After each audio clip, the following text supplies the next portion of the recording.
जय हिंद एवरीबॉडी। आज हम लोग एक और कॉन्स्टिट्यूशनल बॉडी चुनाव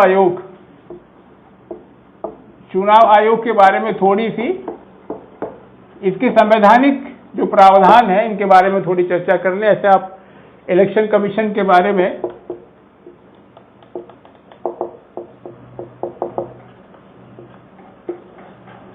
पढ़ते सुनते ही रहते हैं, ये आपके लिए नया नहीं है, लेकिन कुछ संवैधानिक प्रावधानों की जहां तक बात है थोड़ी हम चर्चा कर लें।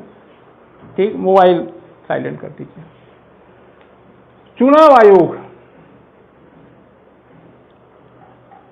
दुनिया के सारे लोकतांत्रिक देशों में जहां इनडायरेक्ट डेमोक्रेसी है, जनता अपने ऊपर शासन करने के लिए अपने रिप्रेजेंटेटिव, अपने नुमाइंदों को चुनती है, अपने प्रतिनिधियों को चुनती है, और इन प्रतिनिधियों का चुनाव कैसे हो कि ये जनता की वास्तविक प्रतिनिधि हो, जनता की इच्छा का प्रतिनिधित्व करते हों, इसके लिए ज़रूरी है कि जो इलेक्शन हो वो बिल्कुल फ्री एंड फेयर हो। इलेक्शन जो हो वो बिल्कुल फ्री एंड फेयर हो। उसके लिए भारत के संविधान में एक परमानेंट और इंडिपेंडेंट बॉडी, जिसे आप इलेक्शन कमीशन कहते हैं, की स्थापना की गई है। संविधान निर्माताओं ने इसके लिए एक परमानेंट, ये अस्थायी, ऐसा नहीं कि चुनाव आया तो गठित हो गई आयोग, जैसे बनते हैं ना आयोग, ये एक परमानेंट कमीशन है और फुली इंडिपेंडेंट है। ये कॉन्स्टिट्यूशनल बॉडी है। और क्या प्रावधान किए गए इलेक्शन कमीशन को लेकर के, ये हम थोड़ा सा देख लेते हैं इसको। तो अगर हम संविधान का टेक्स्ट पलटने लगेंगे तो पलटते पलटते हमें जब जानते हैं कि संविधान भागों में विभाजित है, पार्ट है, पार्ट चैप्टर्स में है, चैप्टर आर्टिकल्स में, आर्टिकल्स के सब आर्टिकल्स हैं। अगर हम पार्ट नंबर 15 पे जाएं, पार्ट नंबर 15, तो पार्ट नंबर 15 पे हमें जो है 15 में हमें लिखा मिलेगा निर्वाचन या इलेक्शन कहिए, इलेक्शन। वहां 3 to 4 आर्टिकल से शुरू होते हैं और ये 3 to 9 तक, यानी कुल 6 आर्टिकल जो है इस पे निर्वाचन टाइटल करके कॉन्स्टिट्यूशन में डिवोटेड 6 आर्टिकल्स हैं, 324 से लेकर 329 तक। ठीक, 324 चुनाव आयोग की व्यवस्था करता है। चुनाव आयोग, ये ध्यान देने की बात है कि एक ऑल इंडिया बॉडी है। ये स्टेट लेजिस्लेचर और यूनियन पार्लियामेंट, यानी यूनियन और स्टेट दोनों के लिए एक ही है। ये ऑल इंडिया बॉडी, ऐसा नहीं है कि राज्य विधान मंडलों के देश भर में चुनाव कराने के लिए राज्य में कोई आयोग हो, ऐसा नहीं है। ये ऑल इंडिया बॉडी है। और इलेक्शन, ये election commission office of president का, ऑफिस ऑफ वाइस प्रेसिडेंट का, पार्लियामेंट का और स्टेट लेजिस्लेचर का चुनाव कराता है। यानी बोथ हाउसेस ऑफ पार्लियामेंट, सारे जितने देश भर के हमारी विधानसभा है उनका चुनाव, जहां विधान परिषद होगा उनका चुनाव, और राष्ट्रपति और उपराष्ट्रपति, इनका चुनाव कराने का जिम्मा इलेक्शन कमीशन का है। और इलेक्शन कमीशन इस इलेक्शन का क्या करेगा? सुपरिटेंडेंस करेगा, डायरेक्शन करेगा, कंट्रोल करेगा। यानी हिंदी में कहेंगे तो अधीक्षण करेगा, निर्देशन करेगा और नियंत्रण करेगा। अधीक्षण, निर्देशन और नियंत्रण, सुपरिटेंडेंस, डायरेक्शन एंड कंट्रोल, ये बड़ा व्यापक शब्द है। शॉर्ट में याद रखिए, superintendent, direction and control, SDC. और किस इलेक्शन का करेगा? ये बस president, vice president, parliament and the state legislature of the territory of India, सारे का चुनाव कराने का जिम्मा इसका है। लेकिन यह ध्यान रखने की बात है कि पंचायतों का या म्यूनिसिपैलिटीज का, यानी म्यूनिसिपल बॉडीज का, इसको आप कहते हैं क्या? आरएलबीज कहते हैं, यूएलबीज कहते हैं शॉर्ट में, rural local bodies and urban local bodies, इसका चुनाव कराने का जिम्मा इस इलेक्शन कमीशन का नहीं है। इससे इसका कोई मतलब नहीं है, ये बिल्कुल क्लियर रहिए। इसका काम ये इन दोनों बॉडीज का, नहीं पंचायतों का और म्यूनिसिपल बॉडीज का इलेक्शन कराने का काम स्टेट इलेक्शन कमीशन का है। वो संविधान में एक अलग बॉडी है। क्लियर? 324 की एक बात, 324 में कुल 6 आर्टिकल हैं। 3 to 4 में आप देखेंगे 1 से लेकर के कुल 6 सब आर्टिकल्स हैं। 3 to 4 अगर आर्टिकल हुआ तो ये कुल 6 आर्टिकल हैं इसमें। इसमें संक्षेप में क्या व्यवस्था है आप समझ ले।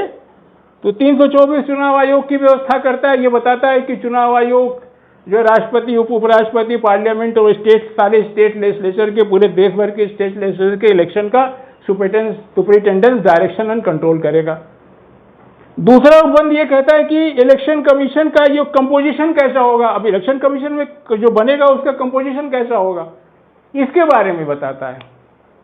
कहता है कि निर्वाचन आयोग, इलेक्शन कमीशन सेल क्या करेगा, consist of chief election commission and such number of other ECs election commissioner if any, अगर ऐसा कोई,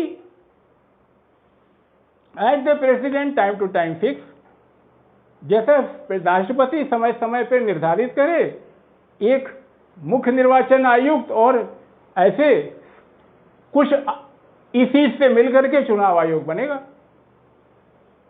यानी यहां इस बात की गुंजाइश छोड़ी गई थी कि चीफ इलेक्शन कमिश्नर के अलावा कोई भी such number of other ECs can be appointed by the president if he thinks fit, कि अगर राष्ट्रपति को लगता है कि भाई ये एक आदमी पर्याप्त नहीं है चीफ साहब, तो उनके साथ जो है दो सच नंबर ऑफ कोई नंबर और भी आयुक्तों की नियुक्ति कर सकता है। इसी स्पेस का फायदा उठा करके आप देखेंगे कि पहली बार 15 अक्टूबर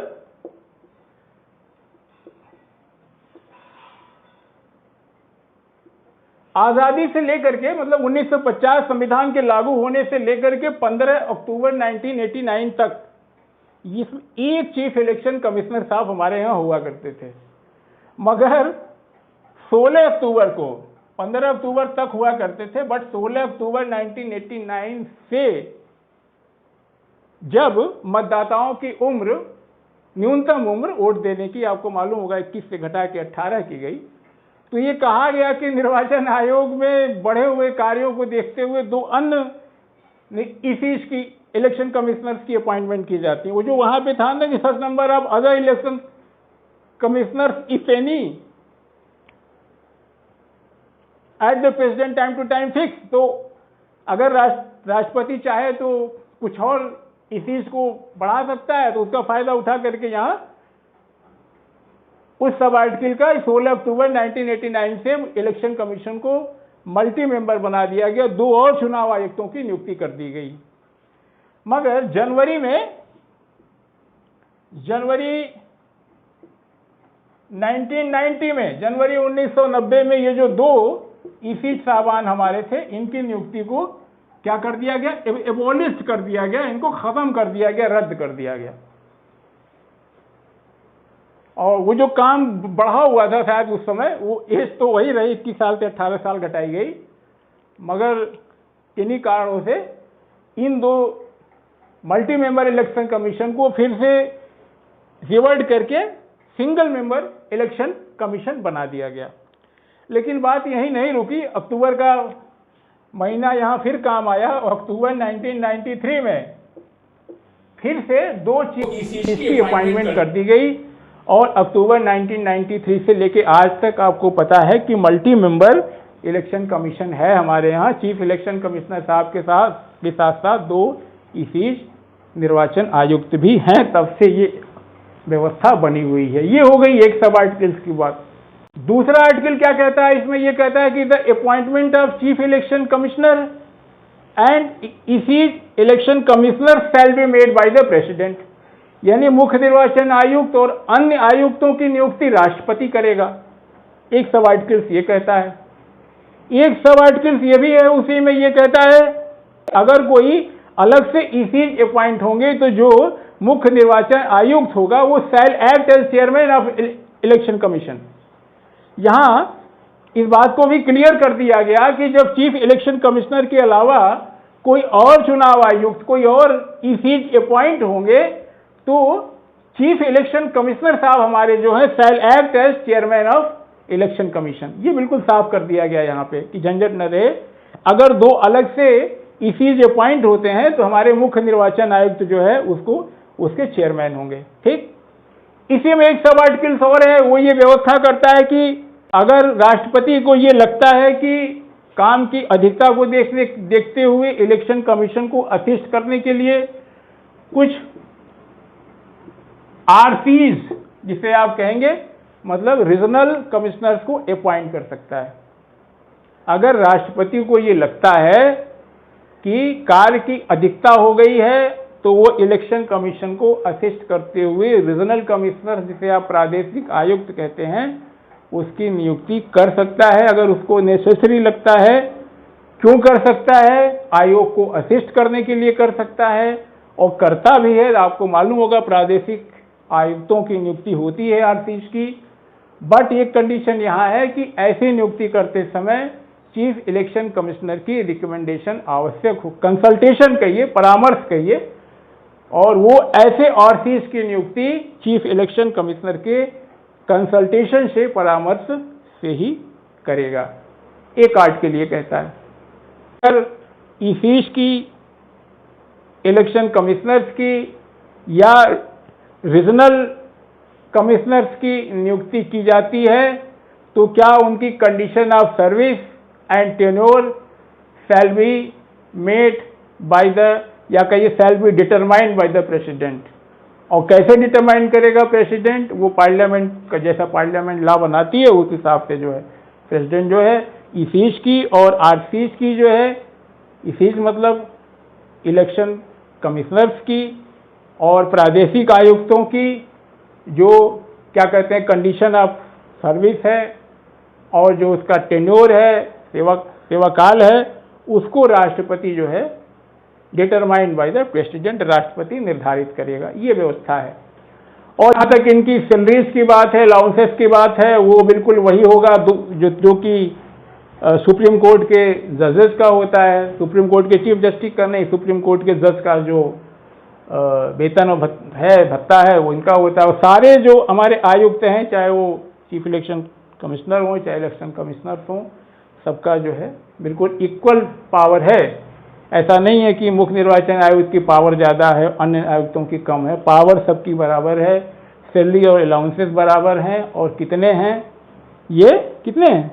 हाँ, सुप्रीम कोर्ट के जज के बराबर है। ठीक, अगर चूंकि इक्वल है, अगर इनके बीच में कोई डिफरेंसेस हो जाए, डिफरेंसेस होना कोई बड़ी बात नहीं है, कामकाज के दौरान डिफरेंसेस हो जाते हैं, तो ऐसे डिफरेंसेस को मीट आउट करने के लिए एक तरीका ये है कि मेजॉरिटी से डिसीजन लिया जाएगा, जैसा होना चाहिए। अगर पता चला कि चीफ इलेक्शन कमिश्नर साहब के मत से कोई एक इलेक्शन कमिश्नर एग्री है तो फिर 2-1 हो गया, काम खत्म हो गया। हाँ, दिक्कत वहाँ होती होगी जहाँ की जो प्रेजाइड कर रहे हैं, जो चेयरमैन साहब हैं, जो चीफ इलेक्शन कमिश्नर है, उसकी ओपिनियन अलग है और जो बाकी 2 ईसीज हैं, इलेक्शन कमिश्नर है, उनकी ओपिनियन एक जैसी है। तो ऐसी स्थिति में कभी कभी कठिनाई आती होगी कि जो चेयरमैन है उन्हीं की नहीं चले। तो जाहिर सी बात, ऐसी स्थिति में मामला थोड़ा कठिन होता होगा। बट यहाँ मेजॉरिटी से डिसीजन होना चाहिए और हो जाता है। अब सवाल ये कि कितने दिन पद पे रहेंगे, तो पद पे वही 6 साल या 65 साल, 6 साल रहेंगे और until they attain age of 65 years या 65 साल तक रहेंगे। यानी अगर 57 साल में आए तो 6 साल रहे, तो 63 साल में चले गए। ये नहीं कहेंगे साहब हम तो 65 साल तक रहेंगे, नहीं गए तब। और अगर 62 साल में आए तो पता चला कि कहें नहीं हम तो 6 साल पूरा करके जाएंगे साहब, 6 साल नहीं है, 62 में आएंगे तो 65 में जाना होगा। Which ever is earlier, 6 years and 65 years, which ever is earlier. ये इनके पदावधि की बात हो गई, टेन्योर की बात हो गई। और अगर इनका देखें, ये इस्तीफा देके किसी भी समय जा सकते हैं, इस्तीफे पे कोई रोक नहीं है, जब चाहे तब इस्तीफा देके निकल लें। हाँ, इनका रिमूवल कैसे होगा? तो इनके रिमूवल के लिए वही इम्पीचमेंट की प्रक्रिया है। और इम्पीचमेंट होता है इनका जैसे जजेस का होता है, एक कठिन प्रक्रिया है, आप जानते हैं। इसके आधार क्या है पता है आपको? 2 आधार बताया था ना सुप्रीम कोर्ट पढ़ाते समय, जब हम लोग पढ़ रहे थे, पढ़ा था ना। हाँ, 2 आधार है, प्रूव्ड मिसबिहेवियर और इनकैपेसिटी। यानी प्रूव्ड मिसबिहेवियर, 2 सिद्ध कदाचार या अक्षमता, इन 2 आधार पे इनको इम्पीचमेंट लगा के हटाया जा सकता है। बट इम्पीचमेंट आप जानते हैं कि एक कठिन प्रक्रिया है। यहाँ एक बात ध्यान देने की ये है कि अगर कभी पूछा है कि चीफ इलेक्शन कमिश्नर हटाए कैसे जाएंगे, तो हटाएगा तो राष्ट्रपति ही, चाहे चीफ इलेक्शन कमिश्नर अपॉइंट भी करेगा, हटाएगा भी। हटाएगा चीफ इलेक्शन कमिश्नर को भी हटाएगा और इलेक्शन कमिश्नर को भी हटाएगा, मगर चीफ इलेक्शन कमिश्नर को राष्ट्रपति तभी हटाएगा, रिमूव करेगा, जबकि जो इम्पीचमेंट पारित हो जाए, महाभियोग पारित हो जाए, महाभियोग पास हो जाएगा तभी हटाएगा। But in case of other issues, बाकी दो निर्वाचन आयुक्तों के संदर्भ में उनको भी राष्ट्रपति हटाएगा, बट उनके लिए इम्पीचमेंट आवश्यक नहीं है। उनको वो जो है मुख्य निर्वाचन आयुक्त के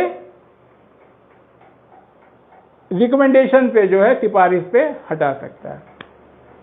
on the recommendation of chief election, अगर मुख्य निर्वाचन आयुक्त की सिफारिश पे राष्ट्रपति अदर जो हमारे इलेक्शन कमिश्नर्स हैं उनको हटा सकता है। यहाँ देखिए हो गया ना कि चेयरमैन था, उनकी ज़्यादा चली, तो डिफरेंस, अगर ओपिनियन में डिफरेंसेस होते होंगे तो ये असर पड़ता होगा कि जो है अदर जो हमारे इलेक्शन कमिश्नर्स हैं उनके लिए इम्पीचमेंट की आवश्यकता नहीं है। ध्यान देने की, चीफ इलेक्शन कमिश्नर के केस में है उनको इम्पीचमेंट करके ही हटाया जा सकता है, बट इलेक्शन कमिश्नर्स को जो है ये राष्ट्रपति हटा सकता है ऑन क्या कहते हैं उसको, recommendation of chief election commissioner.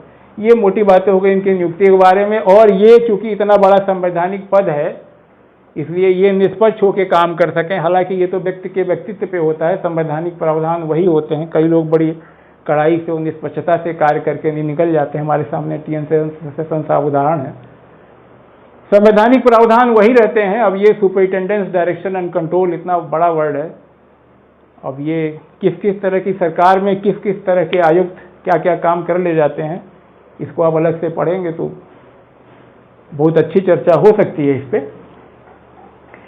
लेकिन संविधान इस बात की व्यवस्था करता है कि ये निष्पक्ष होकर काम कर रहे हैं। इसके लिए पहला तो ये है कि इनका जो टेन्योर है वो बिल्कुल फिक्स कर दिया गया। बताया भी 6 साल या 65 साल इनके आने के बाद ये आराम से इत्मीनान से तसल्ली से काम करें, इसलिए 6 साल या 65 साल रहेंगे। इनको हटाया नहीं जा सकता, हटाने की प्रक्रिया बड़ी कठिन है।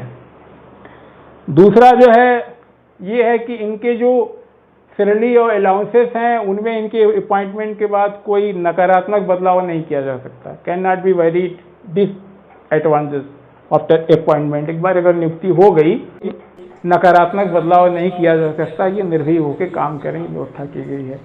और ये है कि आरसीज और ईसीज यानी रीजनल कमिश्नर और इलेक्शन कमिश्नर्स की नियुक्ति के बाद उन्हें जो है सिर्फ इलेक्शन कमिश्नर के रिकमेंडेशन से ही हटाया जा सकता। अभी बात कर रहे थे ना रिमूवल की, तो इलेक्शन बाकी जो ईसीज हैं, जो आरसीज हैं यानी चुनाव आयुक्त हैं या प्रादेशिक आयुक्त हैं, उनको सिर्फ मुख्य निर्वाचन आयुक्त के रिकमेंडेशन से ही हटाया जा सकता है।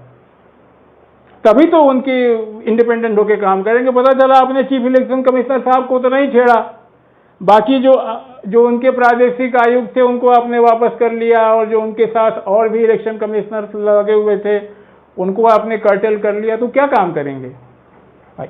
उनको काम करना है तो अगर वो काम वर्क डिस्ट्रीब्यूशन से काम कर रहे हैं तो उनकी जो टीम है अगर आप वही ले लेंगे तो क्या काम करेंगे? ये देख करके जो है कि बिल्कुल इंडिपेंडेंट हो करके ये सेफगार्ड इनको दिया है कॉन्स्टिट्यूशन ने कि अगर आरसीज की और ईसीज को हटाने के लिए जो है ये आवश्यक है कि चीफ इलेक्शन कमिश्नर की रिकमेंडेशन हो।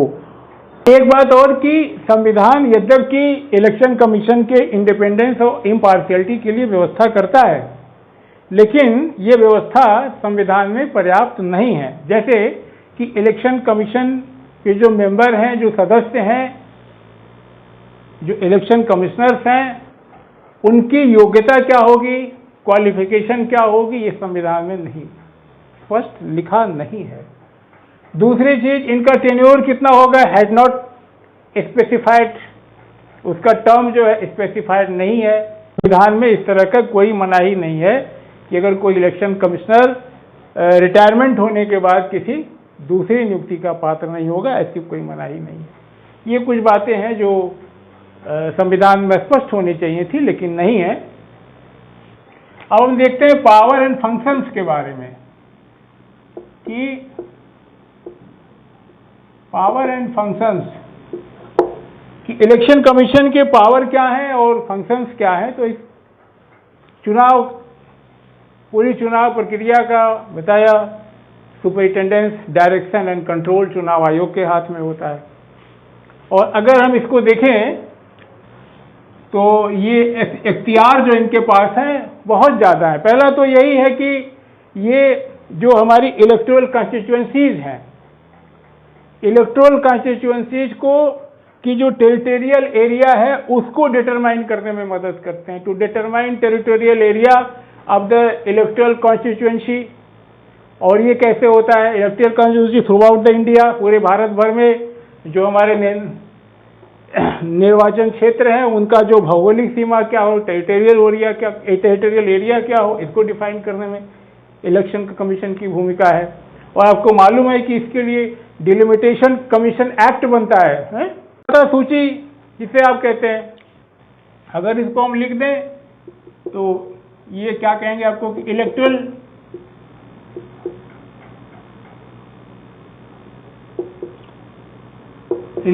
कॉन्स्टिट्यूएंसीज, जिसे हम ईसीज कहेंगे शार्ट में, उसमें हेल्प करता है। दूसरा हमारा इलेक्टोरल रोल है मतदाता सूची। आपको मालूम है कि मतदाता सूची को अद्यावधि अपडेट करना या इसका रख रखाव निर्वाचन आयोग के निर्देश में होता है। जानते होंगे जब रिवीजन शुरू होता है तो बूथ लेवल अफसर घर घर जाकर के जो सामान्य रूप से जो जिस क्षेत्र में निवास करता है वहाँ का मतदाता माना जाता है। और अगर कोई मृतक है तो उसका नाम निकाल लिया जाता है। किसी निर्धारित तिथि को जो 18 वर्ष के नए मतदाता हो रहे हैं उनको जोड़ना, जो लोग दूसरे जगह चले गए हैं उनका नाम काटना। तो इस तरीके से निर्वाचक नामावली, शुद्ध निर्वाचक नामावली जब तक नहीं बनेगी तब तक इलेक्शन की प्रभावकारिता भी उतनी नहीं होगी। इस नाते इलेक्टोरल रोल बनाना ये इनका काम है। इसी तरीके से निर्वाचन की तिथि, election date and time table, ये इलेक्शन कमीशन का ये भी काम है। नामांकन की स्क्रूटनी करना, नामांकन फॉर्म की जांच करना इन्हीं के आदेश के द्वारा, इन्हीं के द्वारा की जाती है। चुनाव चिन्हों का आवंटन है, अलॉटमेंट ऑफ सिंबल्स है, ये राजनीतिक दलों को मान्यता देना है, रिकॉग्निशन देना, ये काम इनका है। और राजनीतिक दलों के मान्यता और चुनाव चिन्ह के आवंटन के विषय में जो कोई भी विवाद है वो न्यायालय में नहीं जाएगा, उसको हल करना हमारे इलेक्शन कमीशन का काम है। ये ध्यान रखिएगा। ये क्या करते हैं? ये इलेक्शन चुनाव चिन्हों को, चुनाव चिन्ह निर्वाचन आयोग बांटता है, सिंबल्स राजनीतिक दलों को मान्यता प्रदान करता है। लेकिन अगर इन दोनों विषय से जुड़े हुए कोई डिस्प्यूट है तो वो उस पर इलेक्शन कमीशन ही न्यायालय के तौर पे काम करता है, फैसला देता है। इसी तरीके से आपका जो है दलों को क्या है, उम्मीदवारों के लिए कोड ऑफ कंडक्ट की व्यवस्था है। कोड ऑफ कंडक्ट ये इसका निर्धारित करता है कि पॉलिटिकल पार्टीज के लिए और कैंडिडेट्स के लिए कोड ऑफ कंडक्ट क्या हो। इसी तरीके से इलेक्शन के समय जो है रेडियो पे, टेलीविजन पे, इलेक्ट्रॉनिक मीडिया में समय किस किस पार्टी को कितना समय दिया जाए उसका कार्यक्रम ये निर्धारित करता है। उसी तरीके से अगर एमपीज के लिए, मेंबर ऑफ पार्लियामेंट के लिए डिस्क्वालिफिकेशन से जुड़ा हुआ कोई इशू है तो उस पर राष्ट्रपति को राय देगा। इसी तरीके से अगर एमएलएज के या मेंबर ऑफ लेजिस्लेटिव असेंबली के डिस्क्वालिफिकेशन से जुड़ा हुआ कोई मैटर है तो गवर्नर को उसकी राय देगा, गवर्नर को एडवाइस करेगा और गवर्नर फैसला करेगा। अगर राज्य विधानमंडल के किसी सदस्यता की निर्हरता की बात है, डिस्क्वालिफिकेशन की बात है, मेंबर ऑफ पार्लियामेंट की बात है तो ये राष्ट्रपति को राय देगा, राष्ट्रपति को सलाह करेगा, जैसा करेगा। ठीक। अगर कहीं रिगिंग हुई है या बूथ कैप्चरिंग हुई है या कहीं हिंसा हुआ है, बलवा हुआ है, वहाँ का प्रिजाइडिंग ऑफिसर इस तरह की रिपोर्ट करता है तो वहाँ भी फिर चुनाव रद्द करना ये इनके अधिकार में, फिर से चुनाव कराना इलेक्शन कमीशन का काम है। इलेक्शन कमीशन के लिए स्टाफ की व्यवस्था करने के लिए राष्ट्रपति साहब से या गवर्नर से मिल करके स्टाफ के लिए आग्रह करना चुनाव आयोग कर सकता है। चुनाव आयोग के पास को सबसे बड़ी जिम्मेदारी है कि वो सुपरवाइज करता है machinery of election through out the India for free and fair election, ये इसका बहुत बड़ा काम है कि वो पूरी मशीनरी जो होती है उस समय सारी मशीनरी उसके हाथ में आ जाती है और वो सुपरवाइज करता है पूरी मशीनरी ऑफ इलेक्शन को, सुपरवाइज है ना, सुपरिटेंडेंस डायरेक्शन एंड कंट्रोल, तो सुपरवाइज करता है सारी मशीनरी को, उनको डायरेक्ट कर सकता है, उनको कंट्रोल करता है through out the territory of India for free and fair election. अगर कहीं राष्ट्रपति शासन लगा है तो राष्ट्रपति शासन वाले राज्य में 1 वर्ष समाप्त होने के बाद क्या वहां चुनाव कराए जाएं या न कराए जाएं, इस बात पर भी वो राष्ट्रपति को सलाह देगा। राजनीतिक दलों को उनके परफॉर्मेंस के आधार पे कौन से राष्ट्रीय दल हैं, कौन से जो राज्य स्तरीय दल हैं, ये काम भी इलेक्शन कमीशन का है, लेकिन ये उनके प्रदर्शन के आधार पे, पाए हुए वोट के आधार पे ये फैसला किया जाता है कि कौन सी पार्टी राष्ट्रीय पार्टी है, कौन सी पार्टी राज्य स्तरीय पार्टी है। तो ये सारे काम इलेक्शन कमीशन के हैं। मुझे लगता है कि करके आप इसको सब समझ रहे हैं। पहला काम बताया कि फिर से बाइंड अप कर दूं इसको, आप सुन के लिख लेंगे चाहेंगे तो, है ठीक है। पहला काम तो यही मानिए कि यहीं से जहाँ से शुरुआत होती है, to determine territorial area of the electoral constituency throughout the territory of India. और ये कैसे होता है, ये डिलिमिटेशन कमीशन एक्ट होता है, लास्ट टाइम 2002 में बना था।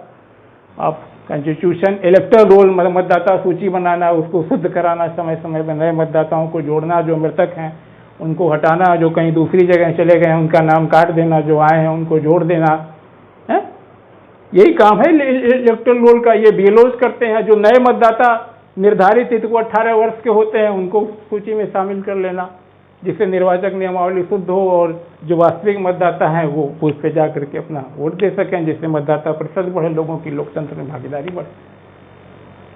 निर्वाचन का टाइम टेबल, इलेक्शन का शेड्यूल जो आता है, ये उसका काम है। To notify date and schedule of election, बता दिया, ये भी काम है। टू ग्रांट रिकॉग्निशन, रिकॉग्नाइज करना, राजनीतिक दलों को मान्यता देना, अलॉटमेंट ऑफ सिंबल, उनको चुनाव चिन्ह बांटना, ये भी उनका काम। और इससे जुड़ा हुआ कोई अगर मैटर है राजनीतिक दलों के मान्यता से या चुनाव चिन्ह के वितरण से, इसमें कोई डिस्प्यूट इवॉल्व होता है तो ये बिल्कुल न्यायालय की तरीके से इलेक्शन कमीशन इसको सॉल्व करेगा। ये भी बताया कि इलेक्शन कमीशन का काम है कि अगर कहीं एमपीज की डिस्क्वालिफिकेशन की बात है तो राष्ट्रपति को सलाह देना है, एमएलए से संबंधित कोई बात है उसके डिस्क्वालिफिकेशन से संबंधित तो गवर्नर को सजेस्ट करना, ये इनका काम है। पूरी चुनाव आयोग चुनाव कराने के लिए स्टाफ के लिए राष्ट्रपति से, गवर्नर से आग्रह कर सकता है, उसके आग्रह को मानने के लिए बाध्य है। निर्वाचन के समय कोड ऑफ कंडक्ट लागू कराना पॉलिटिकल पार्टीज के लिए और कैंडिडेट के लिए, ये इलेक्शन कमीशन की जिम्मेदारी है। इलेक्शन कमीशन के पास ये भी काम है कि चुनाव प्रचार के लिए सबको बराबर मौका दिया जाए। इस नाते इलेक्ट्रॉनिक मीडिया में, आपका रेडियो पे, टेलीविजन पे वो शेड्यूल निर्धारित करता है, दलों को टाइम निर्धारित किया जाता है कि कौन दल कितने समय तक प्रचार कर सकते हैं, ये काम इनका है। और सबसे बड़ा काम तो आप देखते हैं कोड ऑफ कंडक्ट का देखना है, उसको आगे जब हम अभी निर्वाचन पढ़ने लगेंगे तो और डिटेल से पढ़ लेंगे। और लास्ट में ये कहिए कि to supervise whole election machinery throughout the territory of India for free and fair election.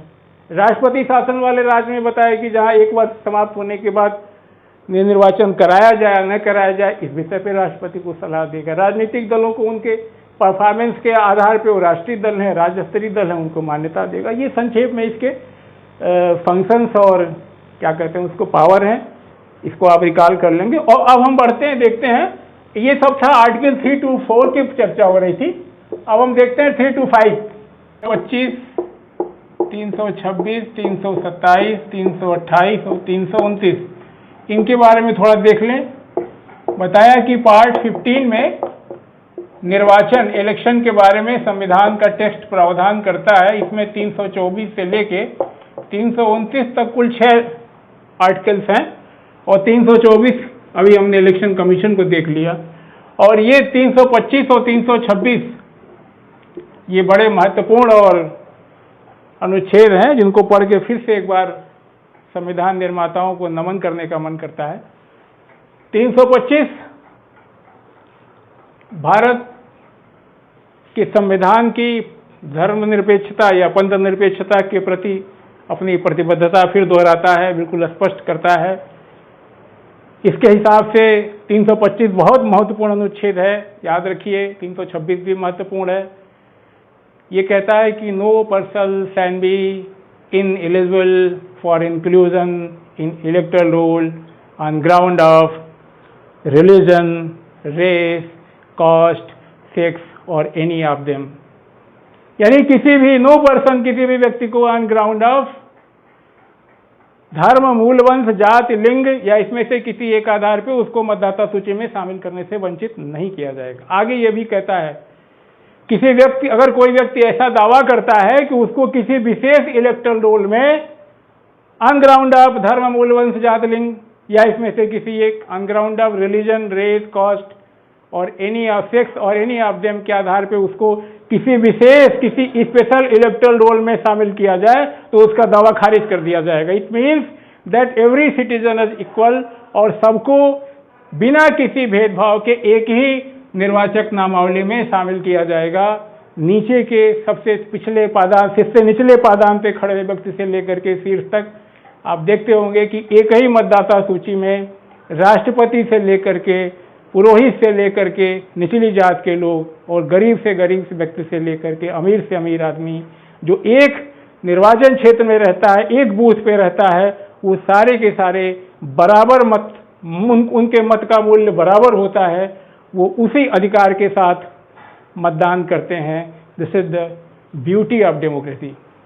और 326 इसी तरीके से एक अनुच्छेद है, ये बड़ा महत्वपूर्ण है। ये भी ये साफ करता है कि इलेक्शन ऑफ लोकसभा यानी हाउस ऑफ पीपल का चुनाव और स्टेट असेंबली का चुनाव on the basis of adult franchise, वयस्क मताधिकार के आधार पे होगा। यानी ये इस बात को बिल्कुल खारिज कर देता है कि अगर आपके पास सबका वोट एक है, आधार सिर्फ एक है, क्या है? ये कहता है वयस्क मताधिकार। वयस्क मताधिकार का मतलब यही हुआ कि आपकी उम्र जो है अब 18 वर्ष की अगर हो गई है और अगर आप उस इलेक्टोरल, उस क्षेत्र के निर्वाचक नामावली में सम्मिलित हैं तो आप वोट देने के पात्र हैं। भारत के मुस्तकबिल का फैसला आप कर सकते हैं। अगर आप 18 वर्ष के हैं और निर्वाचक नामावली में आपका नाम सम्मिलित है तो आप हिंदुस्तान में के नागरिक होने के नाते अपनी सरकार चुन सकते हैं। ये 326 इस बात की व्यवस्था बना देता है। लेकिन एक बात यहाँ हो सकती है कि अगर आप संसद के द्वारा या राज्य विधानमंडल के द्वारा बनाई गई किसी विधि के अधीन आप कोई नॉन रेजिडेंस के आधार पे, अनसाउंड माइंड के आधार पे, अगर आप किसी क्राइम में इन्वॉल्व हैं, आप करप्ट हैं या कोई इलीगल प्रैक्टिस आपने किया है तो इस आधार पे आपको जो है वोट देने से वंचित किया जा सकता है। वरना आप वयस्क मताधिकार का बिल्कुल साफ 326 इस बात की व्यवस्था करता है। 327 इसमें एक अनुच्छेद है, वो ये कहता है कि पार्लियामेंट में make provision all matters relation of election. कोई भी ऐसा मामला है जो निर्वाचन से संबंधित है, पार्लियामेंट उस पर कानून बना सकता है। वो पार्लियामेंट के स्टेट लेजिस्लेचर, संसद या राज्य विधानसभा से जुड़े हुए, स्टेट असेंबली से जुड़े हुए कोई भी चुनाव संबंधी जो मामला है, जो मैटर है, उस पर संसद कानून बना सकता है। ये बिल्कुल साफ, जैसे इलेक्टोरल रोल के विषय में, डिलिमिटेशन के विषय में, तो ये इसमें ये संसद को इस बात का अधिकार देता है कि संसद के लिए और स्टेट असेंबलीज के लिए भी, ठीक है, स्टेट असेंबलीज के लिए भी क्या कर सकता है, मेक प्रोविजन, कि सारे मैटरों पे जो है प्रोविजन उपबंध बना सकता है, प्रावधान कर सकता है। ये पार्लियामेंट को अख्तियार है। और 328 ये कहता है कि state legislature can also make all provisions regarding election in their territory, in their state territory. यानी स्टेट लेजिस्लेचर को भी ये पावर है कि अपने यहाँ निर्वाचन से जुड़े हुए मामलों में provisions regarding election of state assembly वो भी कानून बना सकता है। बट अगर संसद द्वारा कानून बनाया गया है तो वो उसको क्या करेगा, ओवरराइड नहीं करेगा। यानी कहने का मतलब है कि कोई पूरे कानून वो बना सकता है, लेकिन अगर संसद उस पर कानून बना चुकी है तब तो कोई मतलब तो संसद का कानून माना जाएगा। लेकिन ये 328 जो है स्टेट असेंबली को इस बात के लिए अधिकार देता है कि can also make all provisions regarding election of state assembly. But यहाँ रिस्ट्रिक्शन ये है कि अगर पार्लियामेंट ने 327 में पार्लियामेंट को दोनों पे कानून बनाने के लिए है, इलेक्टोरल रोल से संबंधित हो, डिलिमिटेशन हो, तो ये पार्लियामेंट के कानून को ओवरराइड नहीं करेगा। ये उसका एक तरीके से उसका पूरक होगा। ये कानून बनेगा लेकिन ये ओवरराइड नहीं करेगा। ये 328 की बात होगी। और 329 जो है निर्वाचन संबंधी मामलों में न्यायिक हस्तक्षेप को मना करता है, वर्जन करता है। कहता है अगर कोई ऑर्डर जो है इशूड बाय डिलिमिटेशन कमीशन, तो वो जो है फाइनल होगा। यानी कहने का मतलब है कि delimitation of constituencies and allotment of seats जो हो गई हैं उस पे जो है न्यायालय में कोई भी वाद नहीं लाया जा सकता। वो जो डिसीजन डिलिमिटेशन कमीशन ने किया है वो बिल्कुल फुल एंड फाइनल है। यानी delimitation of constituencies and allotment of seat से रिलेटेड जो मैटर है that is full and final, उसको किसी न्यायालय में चैलेंज नहीं किया जाएगा। ये 329 की बात है।